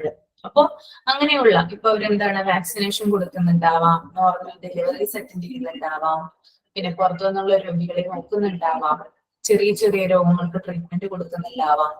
ഇങ്ങനെയുള്ള ഹോസ്പിറ്റൽസ് ആണെന്ത് PHC എന്ന് പറയുന്നത്. PHC ആണെന്ത് ഈ ഒരു പ്രൈമറി കെയർ കൊടുക്കുന്ന ഹോസ്പിറ്റലിന് എക്സാമ്പിൾ ആയിട്ട് വരുന്നത് കേട്ടോ. പ്രൈമറി കെയർ PHC, രണ്ടിലും എന്തുണ്ട്? P ഉണ്ട് അല്ലെ. അപ്പൊ നമുക്ക് കൂടുതലായിട്ട് ഓർത്തിരിക്കാനായിട്ട് സാധിക്കും. ഓക്കെ, പ്രൈമറി കെയർ PHC അങ്ങനെ ഒന്ന് ഓർത്തിരിക്കുക കേട്ടോ. ഇനി അതുപോലെ തന്നെ ഇവിടെ പറയുന്നുണ്ട് പ്രൈമറി കെയർ ഹോസ്പിറ്റൽ എന്ന് പറയുന്നത്, അതായത് PHC എന്ന് പറയുന്നത് ഒരു സിമ്പിൾ ഓർഗനൈസേഷൻ ആണ്, വളരെ ചെറിയൊരു സ്ഥാപനമാണ്. ഓക്കെ, അതായത് ധാരാളം ആളുകളൊന്നും ഇവിടെ ഇല്ല. ആ ഒരു സംഘടനയിൽ അല്ലെങ്കിൽ ആ ഒരു ഓർഗനൈസേഷനിൽ നമുക്ക് കാണാനായിട്ട് സാധിക്കില്ല. പിന്നെ എന്താണ്, ലിമിറ്റഡ് ആയിട്ടുള്ള റിസോഴ്സസ് ആയിരിക്കും അവിടെ ഉണ്ടായിരിക്കും. വളരെ കുറഞ്ഞ റിസോഴ്സ് മാത്രമേ അവിടെ ഉണ്ടാവുള്ളൂ, ആ ഒരു ഹോസ്പിറ്റലില് ഉണ്ടാവുകയുള്ളൂ. ഓക്കെ, ക്ലിയർ ആണോ? മാഡം ഒന്നുകൂടി പറയാമോ? നെറ്റ് ഒന്ന് കട്ടായി പോയായിരുന്നു. പ്രൈമറി കെയർ എന്ന് പറയുമ്പോൾ നമുക്ക് ഔട്ട് പേഷ്യന്റ് കൺസൾട്ടേഷൻ നൽകുന്നുണ്ട്. അതായത് പുറത്തു നിന്നുള്ള രോഗികളെ ചികിത്സിച്ച് ഭേദമാക്കിയിട്ട് എന്ത് ചെയ്യുന്നു? തിരിച്ചുവിടുന്നു. ഓക്കെ, അവർക്കുള്ള ട്രീറ്റ്മെന്റും കാര്യങ്ങളും നൽകിയിട്ട് എന്ത് ചെയ്യുന്നുണ്ട്? തിരിച്ച് വിടുന്നുണ്ട്. രണ്ടാമത്തത് വാക്സിനേഷൻ കൊടുക്കുന്നുണ്ട്. പിന്നീട് medicine four simple ailment or seasonal infection. Vaccination എന്ന് പറയുമ്പോൾ ഗർഭിണികൾക്കുള്ള വാക്സിനേഷൻ, കുഞ്ഞുങ്ങൾക്കുള്ള വാക്സിനേഷൻ ഒക്കെ ഇവിടെ കൊടുക്കുന്നുണ്ട്, ഈ ഒരു പ്രൈമറി കെയർ ഹോസ്പിറ്റലിൽ കൊടുക്കുന്നുണ്ട്. അതുകൂടാതെ ചെറിയ ചെറിയ രോഗങ്ങൾക്ക് സീസണൽ ഇൻഫെക്ഷൻ ഒക്കെ എന്ത് കൊടുക്കുന്നുണ്ട്? മരുന്ന് കൊടുക്കുന്നുണ്ട്. പിന്നെ നോർമൽ ഡെലിവറീസ് എന്ത് ചെയ്യുന്നുണ്ട്? അറ്റൻഡ് ചെയ്യുന്നുണ്ട്. അപ്പൊ ഇങ്ങനെ കെയർ കൊടുക്കുന്ന, ഇത്രയും കെയർ കൊടുക്കുന്ന ഹോസ്പിറ്റലുകളെയാണ് നമ്മള് PHC എന്ന് പറയുന്നത്. ഓക്കെ, അതായത് പ്രൈമറി കെയർ ഹോസ്പിറ്റൽ എന്ന് പറയുന്നത്. ഇനി പ്രൈമറി കെയർ ഹോസ്പിറ്റലിന് ഉദാഹരണമായിട്ട് നമ്മൾക്ക് പറയാവുന്നത് PHC ആണ്, പ്രൈമറി ഹെൽത്ത് സെന്റർ ആണ്. എന്തിന് ഉദാഹരണം? പ്രൈമറി കെയർ കൊടുക്കുന്ന ഹോസ്പിറ്റലിന് ഉദാഹരണം. ഇതൊരു സിമ്പിൾ ഓർഗനൈസേഷൻ ആണ്, കൂടാതെ ലിമിറ്റഡ് ആയിട്ടുള്ള റിസോഴ്സസ് ആണ് ഇവിടെ ഉണ്ടാവുക. ഓക്കെ, ഇത്രയും ക്ലിയർ അല്ലേ? ഓക്കെ, ഇത്രയും ക്ലിയർ ആയെന്ന് വിശ്വസിക്കുന്നു കേട്ടോ. അപ്പൊ ഇന്ന് ഞാൻ ഇത്രയുമേ എടുക്കുന്നുള്ളൂ. ഇനി ഞാൻ ചോദിക്കുന്ന ആളുകൾ എന്ത് ചെയ്യണം? ഇതൊന്ന് എക്സ്പ്ലെയിൻ ചെയ്യണം. ഓക്കെ, ഇത് പ്രത്യേകിച്ച് എടുത്ത് പറയുന്നത് റെക്കോർഡ് ക്ലാസ് കേൾക്കുന്നവർക്ക് വേണ്ടിയിട്ടാണ് കേട്ടോ, അല്ലെങ്കിൽ കൺഫ്യൂഷൻ വരും. അതുകൊണ്ടാണ് പറയുന്നത്. ഇത്രയുമാണ്, പ്രൈമറി കെയർ വരെയാണ് ഞാനിപ്പോ എടുത്തത്. ഓക്കെ,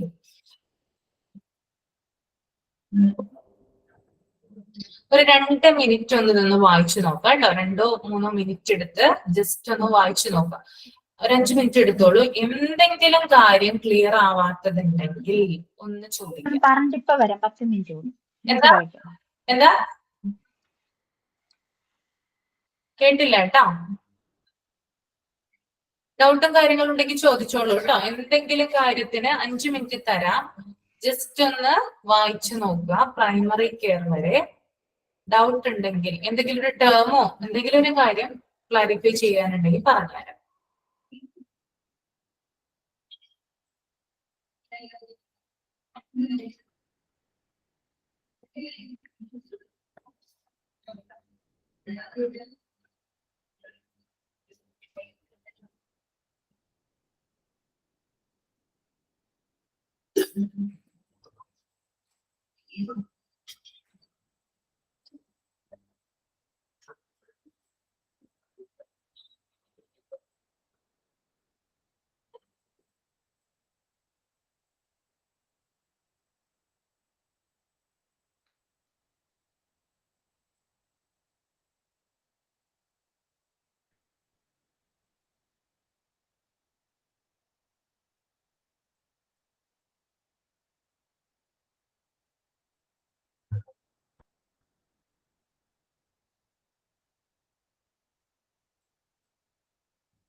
സ്ലൈഡ് ഒന്ന് നീക്കുന്നുണ്ട് കേട്ടോ.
മാഡം ആ മാം ഈ PHC എന്ന് പറയുന്നത് പ്രൈമറി കെയറിന്റെ ഒരു എക്സാമ്പിൾ ആയിട്ടാണ് പറയുന്നത്? അതെ അതെ അതെ മോളെ, PHC എന്ന് പറയുന്നത് പ്രൈമറി കെയർ ഹോസ്പിറ്റൽസ് കൊടുക്കുന്ന പരിചരണത്തിന്റെ എക്സാമ്പിൾ ആയിട്ടാണ് പറയുന്നത്. നമ്മള് PHC എന്ന് പറയുന്നത് പ്രൈമറി ഹെൽത്ത് സെന്റർ ആണ് കേട്ടോ. നിങ്ങൾ ഡീറ്റെയിൽ ആയിട്ട് ഒരു ചാപ്റ്ററിൽ പഠിക്കാനുണ്ട് നിങ്ങൾക്കത്.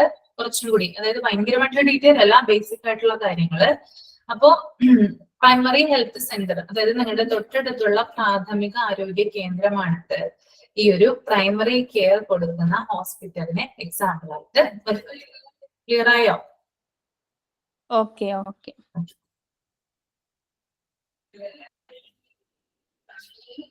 ഡൗട്ട്സ് ഉണ്ടെങ്കിൽ ചോദിക്കാം കേട്ടോ, ക്ലിയർ ചെയ്യാം. മാഡം, ഈ കിടപ്പ് രോഗികൾ എന്ന് പറയണില്ലേ, എന്താ മോളെ? നമ്മള് ഇൻപേഷ്യന്റ് കൺസൾട്ടേഷനില്ലേ നമ്മളിപ്പോ പറഞ്ഞില്ലേ, ആ എന്താ പറയാ, കിടപ്പ് രോഗികള് നമ്മള് വീടുകളിലൊക്കെ പോയിട്ട് നമ്മള് സർവീസ് കൊടുക്കില്ലേ, പാലിയേറ്റീവ് അങ്ങനെയുള്ളത്, അതൊക്കെ ഇതിൽ വിടുവോ? വീടുകളിൽ ചെല്ലുന്നത് ഇല്ല, അതൊക്കെ വേറെ വരുന്നുണ്ട്, വേറെ കാറ്റഗറിയാണ് വരുന്നത് കേട്ടോ. അതൊക്കെ അതല്ലേ, ഇതിപ്പോ നമ്മള് ഹോസ്പിറ്റലിൽ കൺസൾട്ട് ചെയ്തിട്ട് അവിടെ തന്നെ അഡ്മിറ്റ് ചെയ്യുന്ന പ്രക്രിയ. ഹോസ്പിറ്റലിൽ നമ്മൾ കാണുന്നത് മാത്രമാണ് കേട്ടോ ഇത്. ഔട്ട് പേഷ്യന്റ് എന്ന് പറഞ്ഞാല് ഇപ്പൊ എന്തെങ്കിലും ഒരു രോഗമായിട്ട് നമ്മൾ ചെന്നു, നമ്മൾ അവിടെ ഒപ്പിച്ചിട്ട് എടുക്കുന്നു, ഡോക്ടറെ കാണുന്നു, മരുന്ന് മേടിക്കുന്നു, തിരിച്ച് വീട്ടിലേക്ക് പോകുന്നു. ഇൻപേഷ്യന്റ് എന്ന് പറഞ്ഞാല് കുറച്ചും കൂടി എന്താ പറയാ, ട്രീറ്റ്മെന്റും കാര്യങ്ങളും ആവശ്യമുള്ള രോഗികൾ, അതായത് ഒബ്സർവ് ചെയ്യേണ്ട രോഗികളുണ്ട്. അവിടെയാണ് നമ്മൾ എന്ത് ചെയ്യുക, കിടത്തി ചികിത്സിക്കുക അല്ലെ. ഓക്കെ, കുറച്ചും കൂടി എന്താ പ്രശ്നം ഉണ്ടാവുന്ന രോഗികൾ, അപ്പൊ അവരെയാണ് ഇൻപേഷ്യന്റ് എന്ന് പറയുന്നത്. Okay madam. മിസ് ഈ ക്ലാസിഫിക്കേഷൻ ഹൈലി ആൻഡ് കെയർ എന്ന് പറയുന്നില്ല, അതെന്താന്ന് പറയുക? എന്താ ക്ലിയർ ആയില്ല കേട്ടാ. Do not offer highly and care എന്ന് പറയുന്നില്ല, അതെന്താന്ന് പറയൂ? സഹായി ഔട്ട്സോഴ്സ് ആണോ? സ്മോൾ ഹോസ്പിറ്റൽസിന്റെ ഒരു point do not offer highly and care എന്ന് പറയുന്നില്ലേ, ലിമിറ്റഡ് റിസോഴ്സ് ആണ്. ഇത് തന്നെയാണ് വരുന്നത്. ഞാൻ ജസ്റ്റ് ഒന്ന് പോയിന്റ് ചെയ്ത് പറഞ്ഞെന്നുള്ളൂ, നിങ്ങൾക്ക് കൂടുതൽ മെമ്മറിയിൽ നിൽക്കാൻ വേണ്ടിയിട്ട് കേട്ടോ. ഓക്കെ, അതായത് സ്മോൾ ഹോസ്പിറ്റൽ എന്ന് പറയുമ്പോൾ 30 or less ബെഡ്സ് ആണ് ഉണ്ടാവുക. ഓക്കെ, രണ്ടാമത്തത് ലിമിറ്റഡ് ആയിട്ടുള്ളത്, ഹാവ് ലിമിറ്റഡ് റിസോഴ്സസ്, ലിമിറ്റഡ് ആയിട്ടുള്ള റിസോഴ്സസ് ആണ് ഉണ്ടാവുക. പിന്നെ do not offer highly in care, ഭയങ്കരമായിട്ടുള്ള കെയർ ഒന്നും അവർ ഓഫർ ചെയ്യുന്നില്ല. പിന്നീട് majority of the hospital in India are small hospital, ഏറ്റവും കൂടുതൽ ഇന്ത്യയിലുള്ളത് സ്മോൾ ഹോസ്പിറ്റലാണ്. ഇനി ഇവിടെയുള്ള ഒരു കോമൺ പ്രാക്ടീസ് എന്ന് പറഞ്ഞാല് it's outsourced various service such as laboratory, radiology and pharmacy. എല്ലാ കാര്യങ്ങളും എന്ത് ചെയ്യാണ്, പുറത്തേക്ക് വിടുക ചെയ്യുന്നത്. ഓക്കെ, പിന്നെ എമർജൻസി കെയർ സർവീസ് ആയാലും അതുപോലെ തന്നെ ഇന്റൻസീവ് കെയർ സർവീസ് ആയാലും ഒക്കെ എന്താണ്, ബേസിക് ലെവലിൽ നിന്നുകൊണ്ടാണ് ഇവര് ചെയ്യുന്നത്.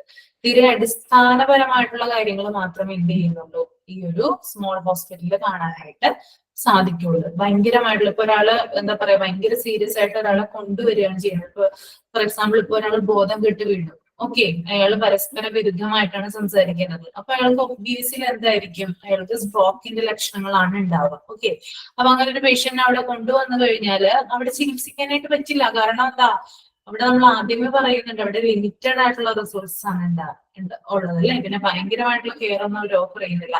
സ്ട്രോക്ക് വന്നിട്ടുള്ള ഒരു പേഷ്യന്റിനെ സംബന്ധിച്ചിടത്തോളം അദ്ദേഹത്തിന് നല്ല രീതിയിലുള്ള ഒരു കെയർ ആവശ്യമാണ്. അതുകൊണ്ട് തന്നെ അദ്ദേഹത്തെ എങ്ങോട്ട് റെഫർ ചെയ്യും, ലാർജ് ഹോസ്പിറ്റലിലേക്ക് റെഫർ ചെയ്യും. ഓക്കെ, ക്ലിയർ ആയോ? ഓക്കെ, ഇനി വേറെ ആർക്കെങ്കിലും എന്തെങ്കിലും സംശയം ഉണ്ടോ? എനിക്കത് പറഞ്ഞത് ക്ലിയർ, ഞാൻ ആ സമയത്ത് വോയിസ് ക്ലിയർ ആയിട്ടുണ്ടായിരുന്നില്ല.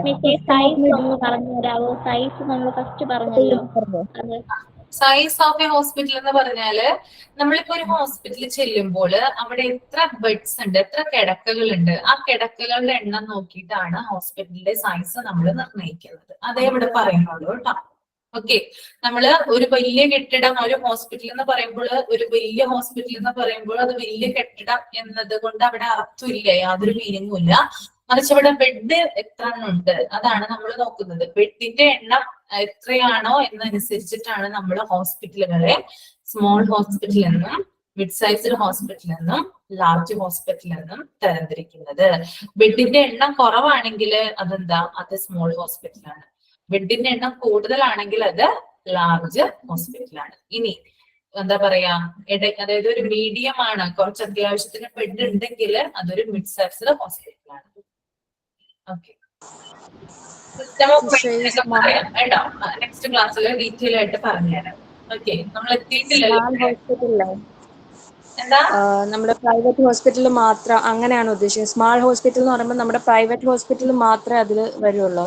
ഇല്ല, സ്മോൾ ഹോസ്പിറ്റൽ എന്ന് പറയുമ്പോൾ നമ്മുടെ ഗവൺമെന്റ് ഇതിലാണ് നമ്മളിപ്പോ നോക്കി കാണുന്നത്. കാരണം എക്സാമ്പിൾ പറയാനെങ്കിൽ അതാണ് കൂടുതലായിട്ടുള്ളത്. പ്രൈവറ്റ് താലൂക്ക് ഹോസ്പിറ്റല് വരുന്നുണ്ട്, പക്ഷെ ഇതല്ല, അത് വേറെ വരും കേട്ടോ. അത് CHCയുടെ കാറ്റഗറിയിലാണ് വരിക. സ്മാൾ ഹോസ്പിറ്റൽ പറഞ്ഞ ഫെസിലിറ്റീസിന്റെ ഇത് അനുസരിച്ചല്ലേ നമ്മൾ സ്മാൾ ഹോസ്പിറ്റലിൽ തിരിക്കുന്നത്, മിഡ് സൈസ്. അപ്പൊ അതില് ഗവൺമെന്റ് ഹോസ്പിറ്റലിൽ ചിലപ്പം അത്തരത്തിലുള്ള ഫെസിലിറ്റീസ് ഇല്ലെങ്കിലും അതും ഈ സ്മോൾ ഹോസ്പിറ്റലിൽ പെടില്ലേ? സ്മോൾ ഹോസ്പിറ്റലിൽ പെടും. എന്നാലും നമ്മളിപ്പോ ഒരു ക്യാരക്ടറിസ്റ്റിക്സ് പഠിച്ചല്ലോ, ഇത്രയും ക്യാരക്ടറിസ്റ്റിക്സിന്റെ ബേസിലാണ് എന്ത് ചെയ്യുന്നത്, നമ്മള് സ്മോൾ ഹോസ്പിറ്റലിൽ തരംതിരിക്കുന്നത്. അത്രയും മാത്രം അറിഞ്ഞിരുന്നാൽ മതി കേട്ടോ. അപ്പൊ 30 അതിൽ കുറവ് കിടക്കകളാണ് നിങ്ങൾ ചെല്ലുന്ന ഒരു ഹോസ്പിറ്റലിൽ ഉണ്ടായിരിക്കുമെങ്കിൽ അതെന്താണ്, സ്മോൾ ഹോസ്പിറ്റലാണ്. ഇനി 30 കൂടുതൽ ഉണ്ടെങ്കിൽ ഇത് വരും, അത് മിഡ് സൈസിൽ വരും. അങ്ങനെയാണ്. അപ്പൊ ഈ ഹെൽത്ത് സെന്റേഴ്സ് ഒക്കെ ഇതിൽ പെടുവോ, അതോ അത് വേറെ ഇതും വേറെ അങ്ങനെയാണോ? ഹെൽത്ത് സെന്റേഴ്സ് ഒക്കെ വേറെയാണ് കേട്ടോ. ഹെൽത്ത് സെന്റർ ആയിട്ട് വരും കേട്ടോ. അതായത് ബേസിക് പോലും, അതായത് വളരെ സെന്റർ എടുക്ക ഡീറ്റെയിൽ ആയിട്ട് നിങ്ങൾ ഹെൽത്ത് കെയർ സിസ്റ്റം ഇൻ ഇന്ത്യയിലെ ആ ഒരു ചാപ്റ്ററിൽ പഠിക്കും കേട്ടോ. അതിനകത്ത് ഡീറ്റെയിൽ ആയിട്ട് സെന്റർ പറയുന്നുണ്ട്, മീൻസ് ഹെൽത്ത് സെന്റർ പറയുന്നുണ്ട്, പിന്നെ PHC, പിന്നെ CHC, അങ്ങനെ കുറെ ക്ലാസിഫിക്കേഷൻ ഉണ്ട്. ഓക്കെ, ക്ലിയർ ആയോ? Okay, thank you miss. Okay madam. Okay. ഇനി വേറെ എന്തെങ്കിലും ഡൗട്ട് ഉണ്ടോ? ആർക്കും ഡൗട്ട് ഇല്ല? ഇല്ല മാഡം. ഇല്ല. പ്രൈമറി കെയർ വരെ എടുത്തത് പക്ക ക്ലിയർ ആണോ? Yes ma'am. Yes madam. Clear ആണ് അല്ലേ? ഓക്കെ. അപ്പൊ സുജ സുഖു മാത്രം ഒന്ന് പറയാട്ടോ, ബാക്കി എല്ലാവരും മ്യൂട്ട് ചെയ്യാം. ഓക്കെ, റെഡി അല്ലേ സുജ? റെഡിയാണ് മാഡം. ഓക്കെ. അപ്പൊ മോളെ സ്മോൾ ഹോസ്പിറ്റലിലെ ക്യാരക്ടറിസ്റ്റിക്സ് ഒന്ന് പറഞ്ഞേ, എന്തൊക്കെയാ? സ്മോൾ ക്യാരക്ടർ അവിടെ ഹോസ്പിറ്റലിൽ നമുക്ക് കൂടുതൽ ഫെസിലിറ്റീസ് ഉണ്ടായിരിക്കില്ല. പിന്നെ അതേപോലെ നമുക്ക് എന്തെങ്കിലും ടെസ്റ്റുകൾ കാര്യങ്ങളൊക്കെ ചെയ്യണമെന്നുണ്ടെങ്കിൽ അവർ പുറമേക്ക് നമുക്ക് ഇതാക്കി തരും. പിന്നെ ബെഡ്സ് ആണെങ്കിൽ നമുക്ക് പേഷ്യന്റിനെ അഡ്മിറ്റ് ഒക്കെ ചെയ്യണമെങ്കിൽ ഒരു 30 ബെഡ്സ് ഒക്കെ ഉണ്ടാവുള്ളൂ. കൂടുതൽ അസുഖം എന്താ പറയാ, കൂടുതൽ പേഷ്യന്റ് വന്നിട്ടുണ്ടെങ്കിൽ അവർക്ക് അവിടെ ട്രീറ്റ് ചെയ്യാനുള്ള ഫെസിലിറ്റീസ് ഒക്കെ കുറവായിരിക്കും. ഡോക്ടേഴ്സിന്റെ കുറവൊക്കെ അവിടെ നന്നായിട്ടുണ്ടായിരിക്കും. പിന്നെ സർജറി പോലുള്ള ആക്സിഡന്റ് പോലുള്ള കേസുകളൊക്കെ വന്നിട്ടുണ്ടെങ്കിൽ അവർക്ക് അവിടെ എടുക്കാൻ പറ്റത്തുണ്ടാവില്ല. കാരണം അതിനുള്ള ഫെസിലിറ്റീസ് ഒന്നും അത്തരം ഹോസ്പിറ്റലുകളിൽ ഉണ്ടാവില്ല. അതിനൊക്കെ നമ്മൾ മിഡും ലാർജൊക്കെ ആയിട്ട് യൂസ് ചെയ്യുന്നത്. പിന്നെ ഫുഡൊന്നും അവർ പ്രൊവൈഡ് ചെയ്യുന്നുണ്ടാവില്ല. അതൊക്കെ നമ്മൾ പുറമെ തന്നെ അവിടുന്ന് വാങ്ങിക്കേണ്ടി വരും. Okay okay okay. ഇനി next mid size hospital. Mid size ഹോസ്പിറ്റലിലാണെന്നുണ്ടെങ്കിൽ നമുക്ക് എന്താ പറയാ, ട്രീറ്റ്മെന്റിന്റെ ഫെസിലിറ്റി കുറച്ചുകൂടെ കൂടുതലായിരിക്കും. ബെഡിന്റെ എണ്ണം ഇപ്പൊ കൂടുതൽ പേഷ്യന്റ് വന്നിട്ടുണ്ടെങ്കിൽ നമുക്ക് അഡ്മിറ്റ് ചെയ്യാനൊക്കെ അതിനുള്ള ഫെസിലിറ്റി ഉണ്ടായിരിക്കും.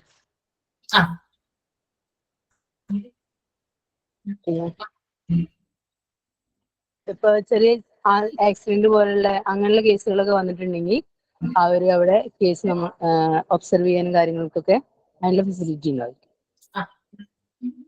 ഓക്കെ. ഇനി രാരി ബിനോയ് ഉണ്ടോ? രാരി ബിനോയ്.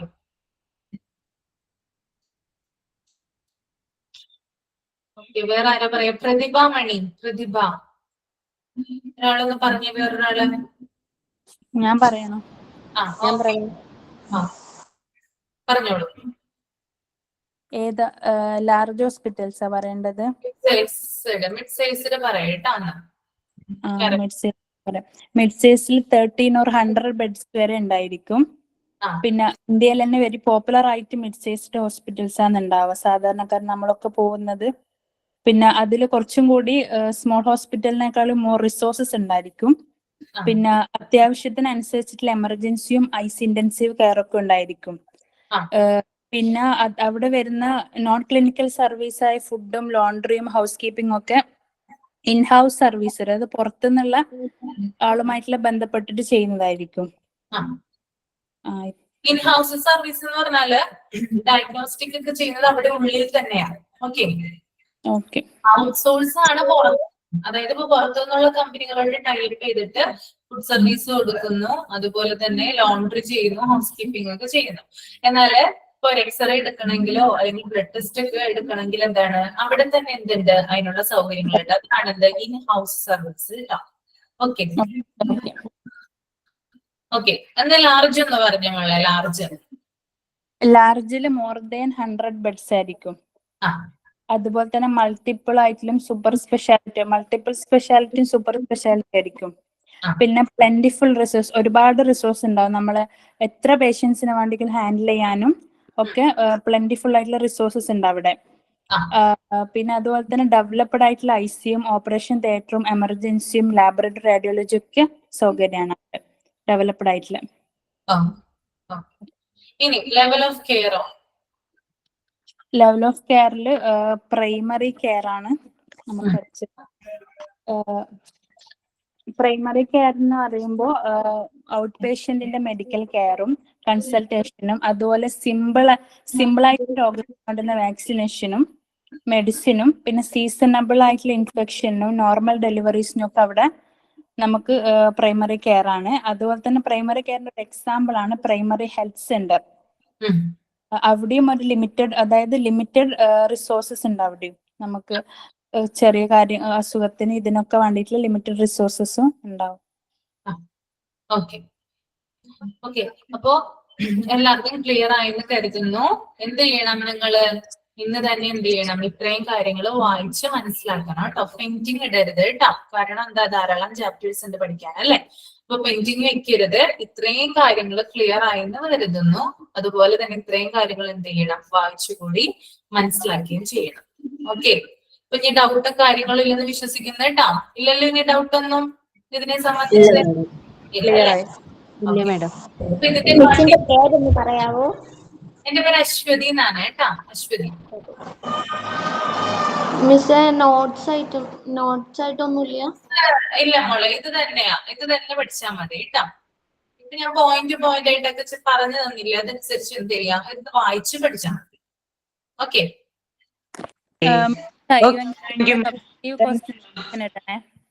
എന്താ കേട്ടില്ല കേട്ടോ.